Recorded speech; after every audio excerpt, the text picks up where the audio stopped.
Welcome back to Sportsline, everybody, right here on News Channel 5 Plus. John Burton here with you, our producer Taylor Prey, taking your calls.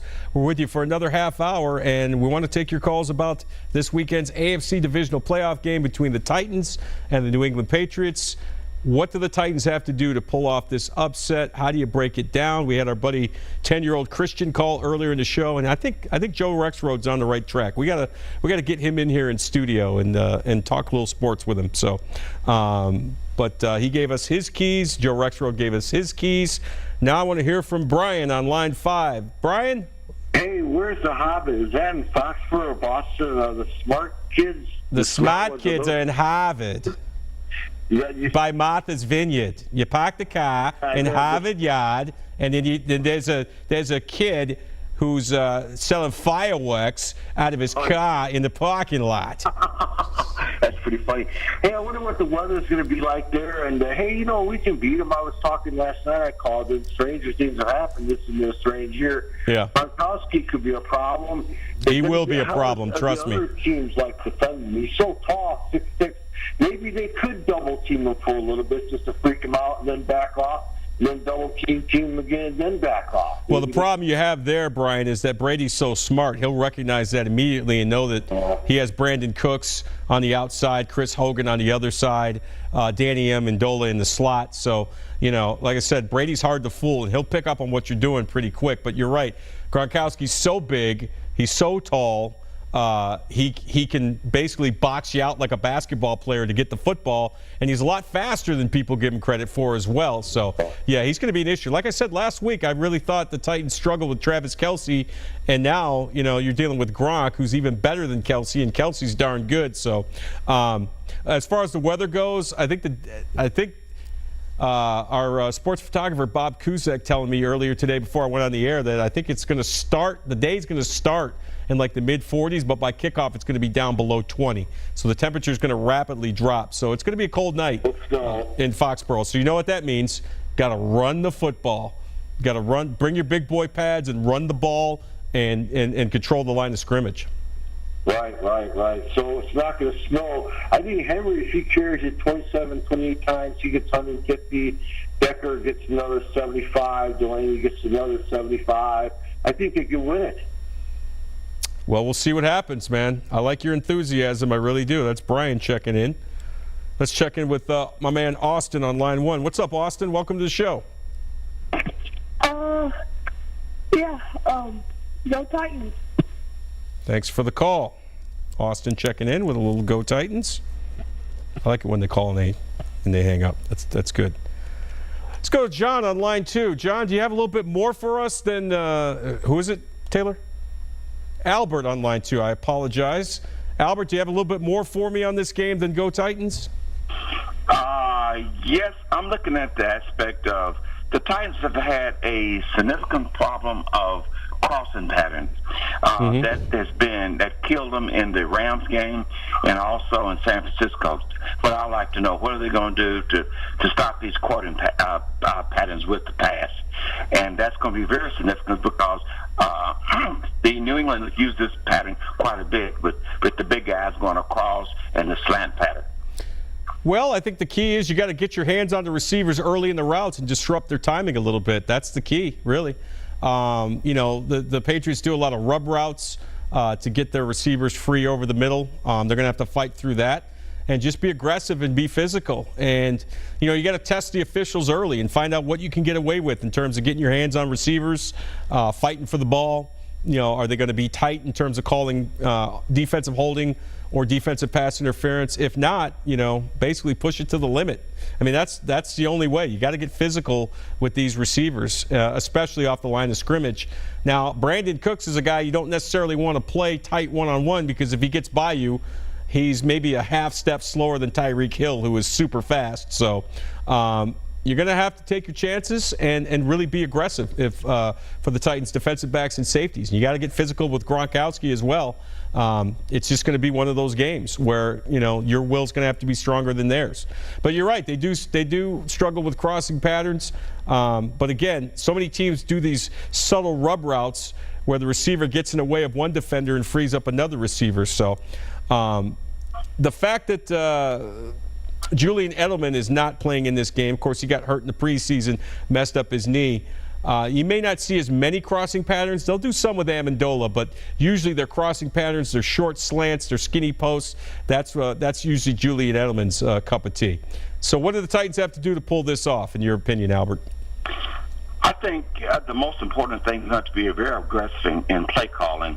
They're going to have to play a game similar to what they played in San Francisco, come out very aggressive, calling plays, no huddle, keep the defense off guard.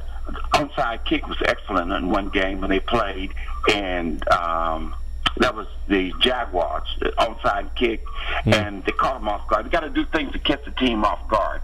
And when they start this, it's going to make them start thinking more, and they can get in their game set. I don't think the running game is going to be sufficient because they're going to diagnose the running game very quickly because that's what the Titans do. They know the Titans are going to run the ball. They're going to have to throw the ball. They're going to have to do some running. It's going to have to use Mariota similar to what he did in Kansas City. Use his feet to get first downs, to keep the defense offset, and that's going to be a key to the game. Thanks for the call, Albert. Great segue. Speaking of Marcus Mariota, we've got, before we go to Marcus Mariota, let's check out Courtney on 2. What's up, Courtney?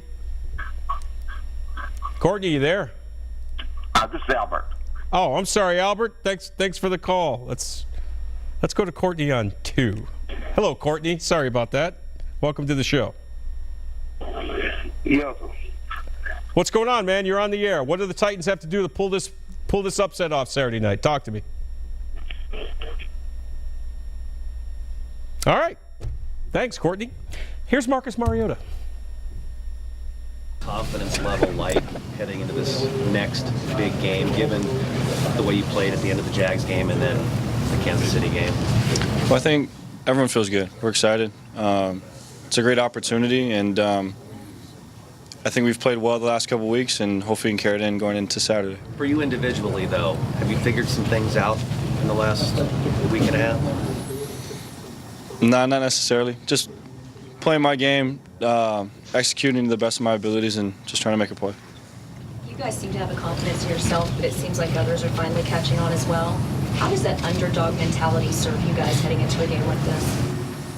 Well, I mean, we don't listen to what's going on outside. I mean, we just got to focus on each other, focus on how we together can accomplish our goal. And no matter what, we can't control what other people think about us, and we just got to do what it takes to win. Why have you guys been so resilient over the course of the season?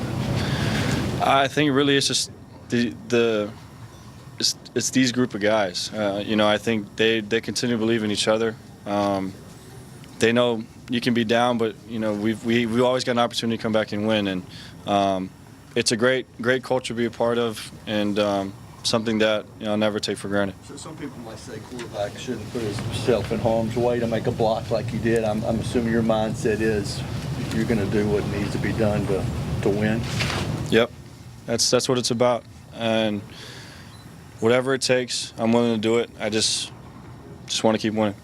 How did they grade your block on that, and how many of those have you thrown? Well, the offensive line said I got to sustain my block. They felt that I let go a little early. I didn't finish the play. But, no, I mean, Derek made a great play. It was a great way to seal the game, and, it's just trying to make a play again. What have you heard more about? Have you heard more about that block or the pass you threw to yourself? What have you gotten the most comments about this week? Probably more the block.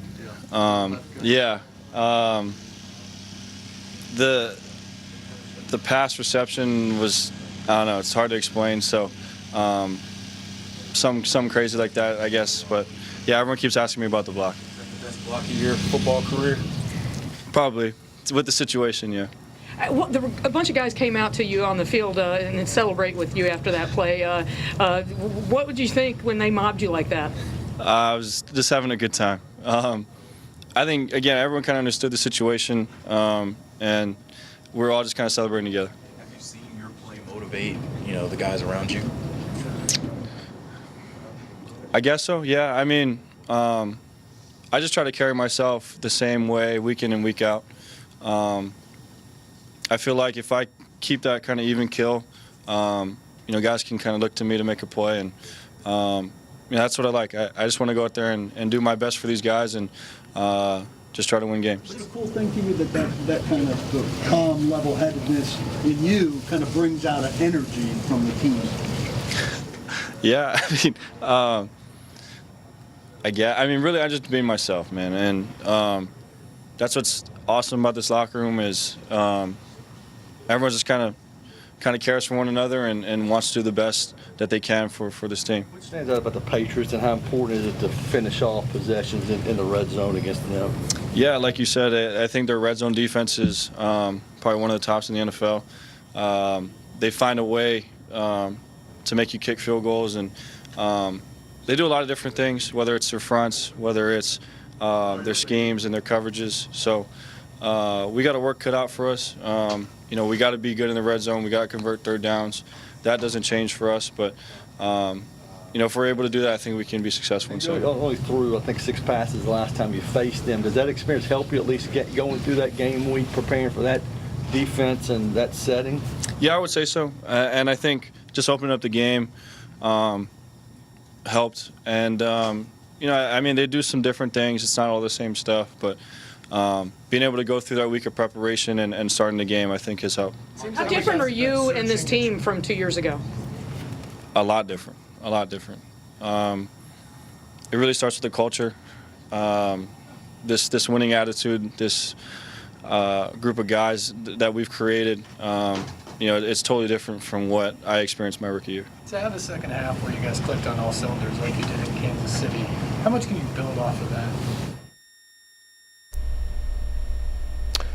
All right, Marcus Mariota, Titans quarterback, getting ready for Saturday's big game in New England against the Patriots in the AFC Divisional Playoff game. And, of course, the catchphrase around here all week has been Mariota magic. He'll need plenty of that to pull off a huge upset Saturday night. We'll come back, more of your phone calls, and we're going to hear from head coach Mike Mularkey as well. Stay with us. We're back after this.